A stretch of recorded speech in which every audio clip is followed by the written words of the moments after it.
بسم اللہ الرحمن الرحیم۔ السلام علیکم دوستو، دنیا بھر کی خبروں میں آج آپ سنیں گے، لیکن اس سے پہلے اگر ہو سکے تو لائک اور سبسکرائب کا بٹن ضرور دبا لیں، شکریہ۔ امریکی صدر ٹرمپ اور اسرائیلی قیادت نیتن یاہو کی جانب سے مارنے کی پے در پے دھمکیوں کے بعد ایرانی سپریم لیڈر آیت اللہ خامنئی نے سخت بیان جاری کیا ہے۔ ایرانی سپریم لیڈر کا کہنا تھا کہ ایران تخریب کار صہیونی ریاست کے خلاف بھرپور طاقت سے کارروائی کرے گا اور صہیونیوں سے بے رحمی برتی جائے گی، یعنی ان پر رحم نہیں کیا جائے گا۔ دوستو، یاد رہے کہ امریکی صدر نے گزشتہ روز ایرانی سپریم لیڈر کو دھمکاتے ہوئے پیغام دیا تھا کہ انہیں علم ہے کہ ایران کے سپریم لیڈر، نام نہاد سپریم لیڈر آیت اللہ خامنئی کہاں ہیں۔ وہ آسان ہدف ہیں لیکن ہم انہیں ابھی نہیں ماریں گے۔ جیسا کہ دوستو میں نے کل بھی کہا تھا کہ ان لوگوں نے پوری کوشش کی ہوگی، یہ ہو ہی نہیں سکتا کہ انہوں نے مارنے کی کوشش نہ کی ہو۔ جب اوپر والی تمام لیڈر کو انہوں نے شہید کر دیا تو یہاں اپنا ہاتھ کیسے روک سکتے تھے؟ سپریم لیڈر آیت اللہ خامنئی نے امریکی صدر ٹرمپ کے ایران کو سرنڈر کرنے کے انتباہ کو مسترد کرتے ہوئے خبردار کیا کہ ایران کبھی سرنڈر نہیں کرے گا۔ امریکہ کی کسی بھی فوجی کارروائی کے سنگین اور ناقابل تلافی نتائج ہوں گے۔ سپریم لیڈر خامنئی کا دوستو جمعے کے بعد پہلا باضابطہ رد عمل ہے جب اسرائیل نے ایران پر بمباری شروع کی تھی اور انہوں نے سرکاری میڈیا پر نشر کی گئی ایک تقریر میں خطاب کیا تھا۔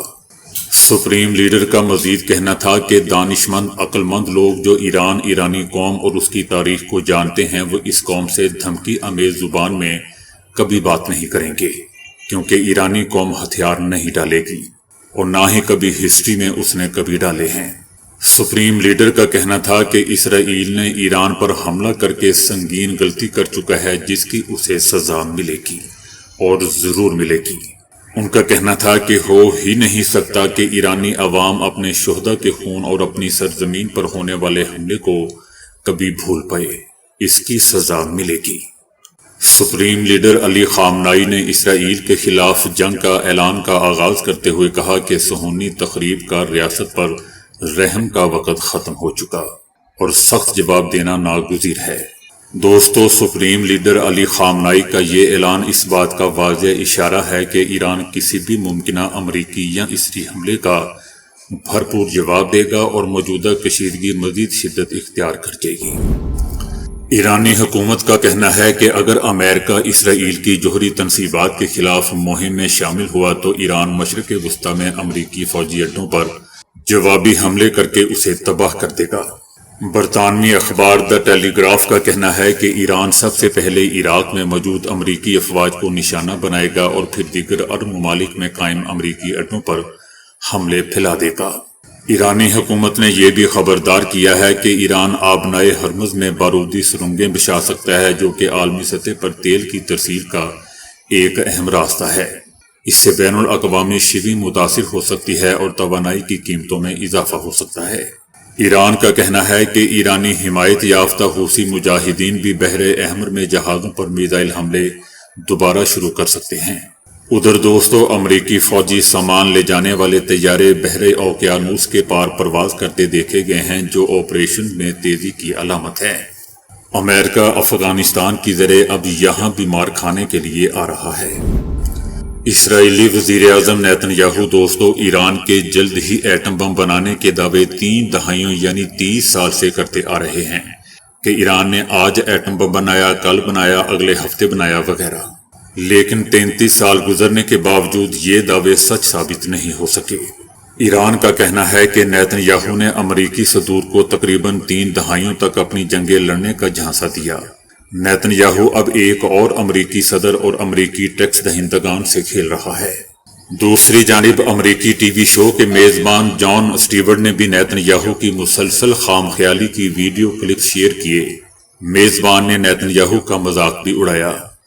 یاد رہے دوستوں کہ جان اسٹیورٹ خود ایک یہودی ہیں اور اسرائیلی حکومت کے سخت ناقدین میں شمار ہوتے ہیں۔ ایران کا کہنا ہے کہ نیتن یاہو ایک مطلوب جنگی مجرم ہے جس نے بلا اشتعال حملہ کر کے ایران کے جوہری مذاکرات کو سبوتاژ کیا۔ دنیا ایران کو تحمل سے کام لینے کا مشورہ نہ دے۔ ایران اور اسرائیل جنگ کے حوالے سے روس نے امریکہ کو خبردار کرتے ہوئے کہا ہے کہ امریکہ اسرائیل کو براہ راست فوجی امداد دینے یا اس کے بارے میں سوچنے سے بھی خبردار رہے۔ روس کا کہنا ہے کہ امریکی فوجی امداد مشرق وسطی کی صورتحال کو شدید تباہ کن کر سکتی ہے۔ ایران اور اسرائیل دونوں کے ساتھ ہم رابطے میں ہیں۔ امریکہ دور رہے۔ امریکہ آگ پر تیل چھڑکانے کے لیے کام کر رہا ہے۔ اس سے پہلے دوستوں بات سامنے آئی تھی کہ امریکی صدر ٹرمپ نے ایران پر اسرائیلی حملوں میں امریکہ کے شامل ہونے کا اشارہ دیا تھا۔ برطانوی میڈیا نے دعویٰ کیا ہے کہ امریکی صدر ٹرمپ ایران اسرائیل تنازع میں اپنے موقف میں تبدیلی لاتے دکھائی دے رہے ہیں۔ ٹرمپ نے ایران پر طاقت کا استعمال کرنے کی بات کی تو کبھی سفارتکاری پر زور دیا۔ گزشتہ ہفتے صدر ٹرمپ نے کہا تھا کہ ایران پر اسرائیلی حملے یا تو معاہدے میں مددگار ہوں گے یا پھر اسے ختم کر دیں گے۔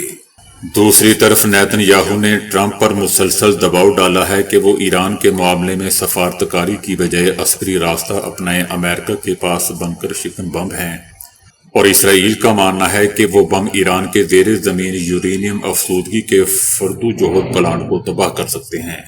ویسے دوستو مجھے یہ سمجھ نہیں آ رہی کہ جتنا پیسہ امریکہ اسرائیل پر خرچ کرتا ہے اپنے مفادات کے لیے، اس کو اس کی کیا ضرورت ہے؟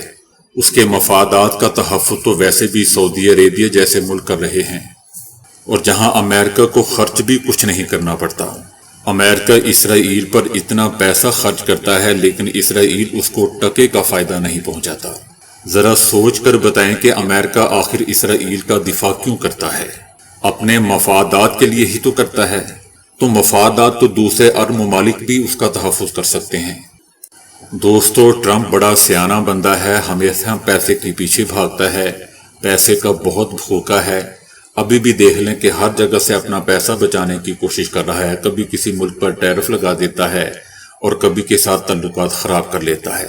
مجھے لگتا ہے کہ وہ اسرائیل سے بھی دور ہونا چاہ رہا ہے۔ کبھی کچھ کہتا ہے اسرائیل کے بارے میں، ہاں میں آپ کی مدد کروں گا، اور کبھی سفارتکاری کی بات کرتا ہے۔ مجھے لگتا ہے کہ وہ اسرائیل کی اتنی آسانی سے مدد نہیں کرے گا۔ اب دوستو ایران کو چاہیے کہ سب سے پہلے تو اسرائیل کا انفراسٹرکچر تباہ کرے۔ کافی حد تک اس نے تباہ بھی کر دیا ہے، اور پھر جو اس کی پراکسیز ہیں وہ ارد گرد اسرائیل کے وہ اندر داخل ہونے کی کوشش کریں، جس طرح حماس اندر داخل ہو گیا تھا، بالکل اسی طرح جس طرح طالبان نے کیا تھا۔ اور یقین کریں دوستو کہ اسرائیل کو بھاگنے کا موقع نہیں ملے گا۔ یہ بالکل ویسا ہی منظرنامہ ہوگا جس طرح افغانستان میں ہوا اور جس طرح ویتنام میں ہوا۔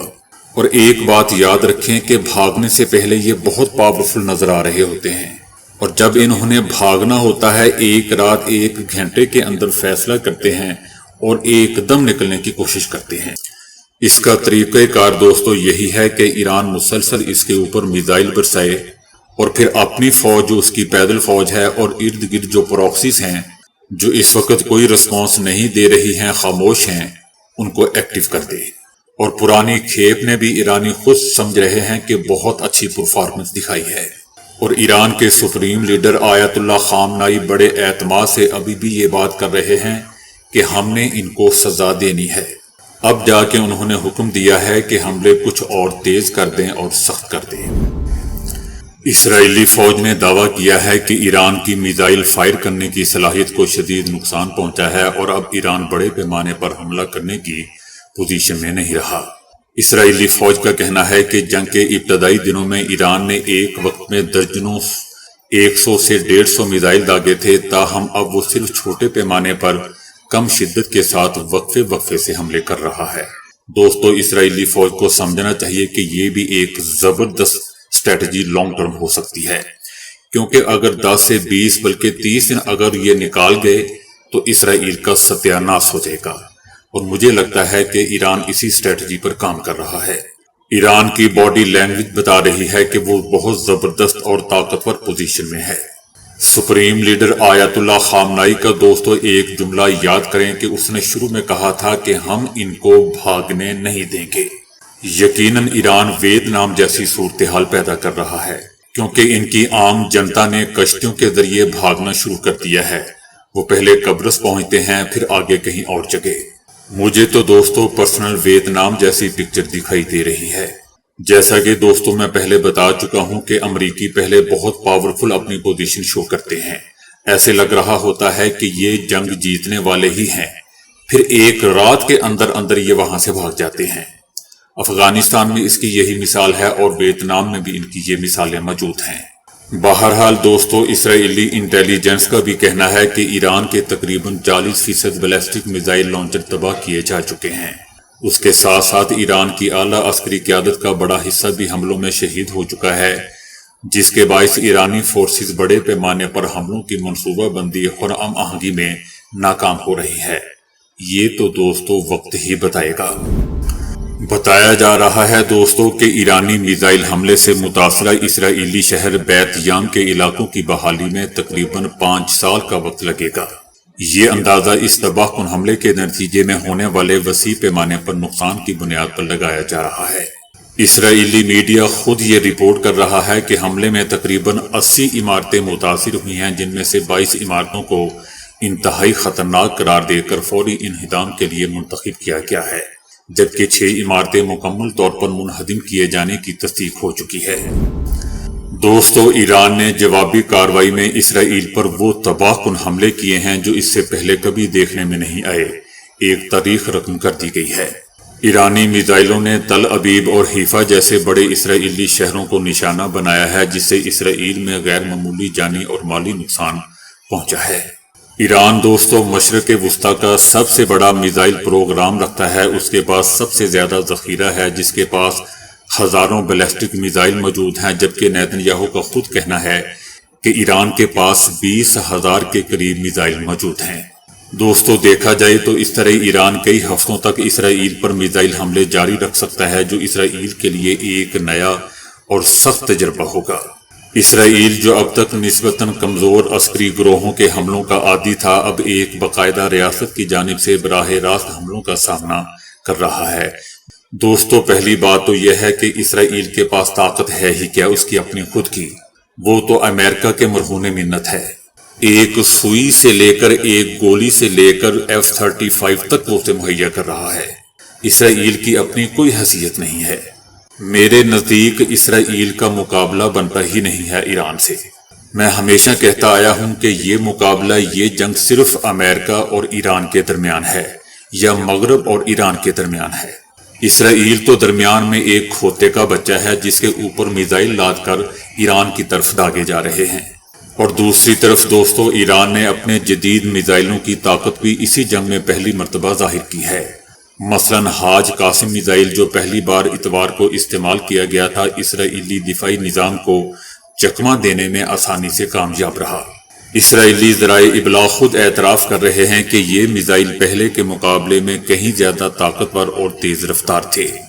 اور دوسری طرف دوستو ایران کے لیے امریکی اڈوں پر حملہ ایک انتہائی خطرناک راستہ ہوگا، جسے ایرانی قیادت بالخصوص سپریم لیڈر آیت اللہ خامنئی ہر صورت میں ٹالنے کی کوشش کریں گے، کیونکہ ایسا اقدام امریکہ کو اسرائیل کے ساتھ مل کر ایران کے خلاف بھرپور جنگ چھیڑنے کا بہانہ دے سکتا ہے، جس سے ایران کے جوہری پروگرام سمیت اس کے دیگر اہم اثاثے شدید خطرے میں پڑ سکتے ہیں۔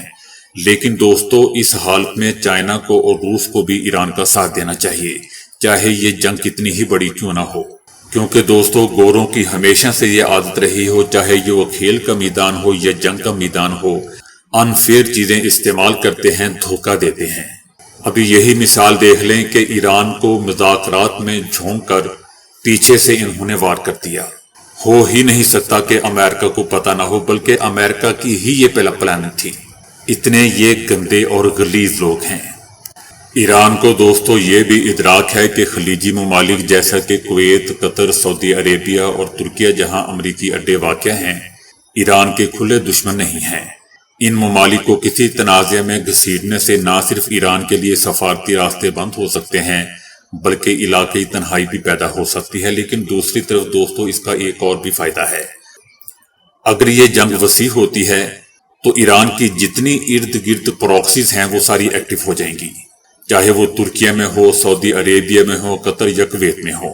ان کے حکمرانوں کو اپنی جان بچانا مشکل ہو جائے گی، کیونکہ ایران کے ٹاپ لیڈر کی شہادت سے سچویشن ایسی بن چکی ہے کہ ہر بندہ غصے میں ہے۔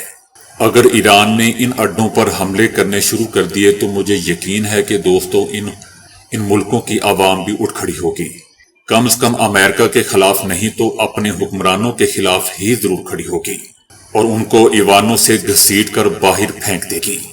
دوسری طرف دوستو، ایران کے پاس ایک اور بڑا آپشن آبنائے ہرمز کی بندش ہے، جو اس کے لیے ایک مؤثر ہتھیار ثابت ہو سکتی ہے۔ اگر یہ راستہ ایران استعمال کرتا ہے، اختیار کرتا ہے، تو عالمی منڈی میں تیل کی رسد بری طرح متاثر ہوگی اور قیمتیں $100 فی بیرل سے بھی تجاوز کر سکتی ہیں، کیونکہ حالیہ دنوں میں کشیدگی کے باعث تیل کی قیمتیں پہلے ہی $78 فی بیرل تک جا پہنچی ہیں۔ تو دوستو، ابھی کے لیے اتنا ہی۔ ویڈیو کو لائک اور شیئر کرنے کا بہت بہت شکریہ۔